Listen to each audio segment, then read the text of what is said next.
Hello, hello, hello mga kumare kong hilaw. Tara't samahan niyo ako a day in the life as a Mami Mitch.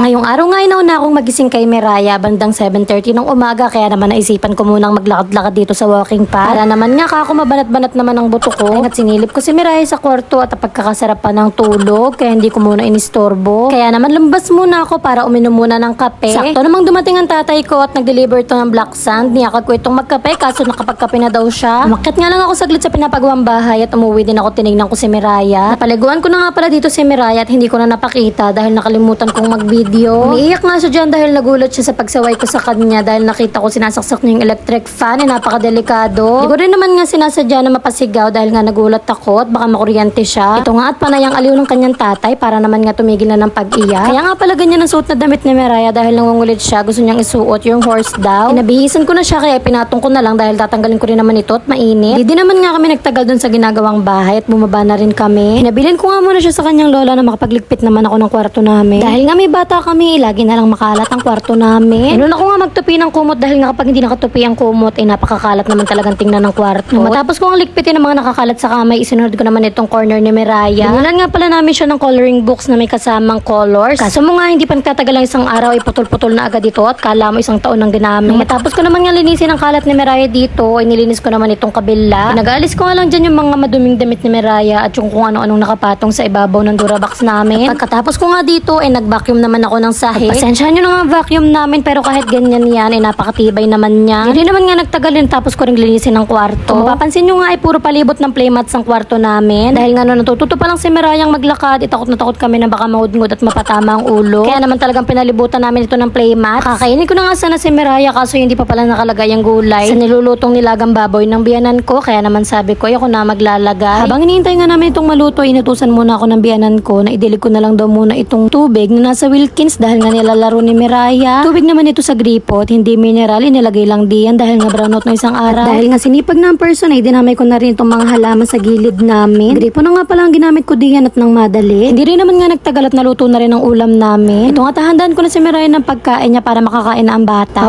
Paborito nga ni Miraya ang nilagang baboy. Hindi ko nga din alam kung bakit, siguro nga dahil malasa ito. At masarap nga din naman talagang magluto ang biyanan ko. Bago ko nga tuloy ang ihain ang pagkain ni Miraya, itinalian ko muna siya ng buhok. Naiirita kasi ito dahil napunta nga ito sa kanyang mukha. Sa edad kasi niyang 1 taon ay ang lago ng buhok niya. Sumabay na nga rin pala kaming kumain kay Miraya at hindi ko na naman nga nabidyoan dahil nakalimutan ko. Marunong naman gumamit si Miraya ng kutsara at tinidor kaso mas gusto niya talaga ng kinakamay niya ang pagkain niya. Kaya pinababayaan na lang din namin ang mahalagay nakakakain. Nung matapos na nga kaming kumain ay sinabi ko sa biyanan ko na siya na muna ang mag-alaga kay Miraya at ako na muna magliligpit. Nung matapos naman nga akong maghugas ng plato ay lumabas naman ako at pinunasan ng lamesa. Pagkatapos ko naman magpunas ng lamesa ay winalis ko naman itong sahig dahil nga ang daming laglag ni Miraya na kanin. Pagkatapos ko ang gawin lahat ng yun ay pumunta na ako sa kwarto at tinimplahan ko si Miraya ng gatas. Dahil nga pupuntahan ko na sila doon sa kabilang bahay. Doon kasi silang lahat dahil nga bumili ng bagong TV ang Ninong Alfonso. Pagdating ko nga dito ay nakita kong hubad si Miraya at nangangati nga daw. Kaya nga tinabot ko muna ang dede niya at tuwan-tuwa ang bata. Akala mo hindi bagong kain at sabik na sabik sa dede niya. Umuwi nga lang ako saglit para ikuha siya ng sando. Nagdala na nga rin pala ako ng alcohol at wipes. Shoutout nga pala sa Ninong at sa bago niyang TV na 65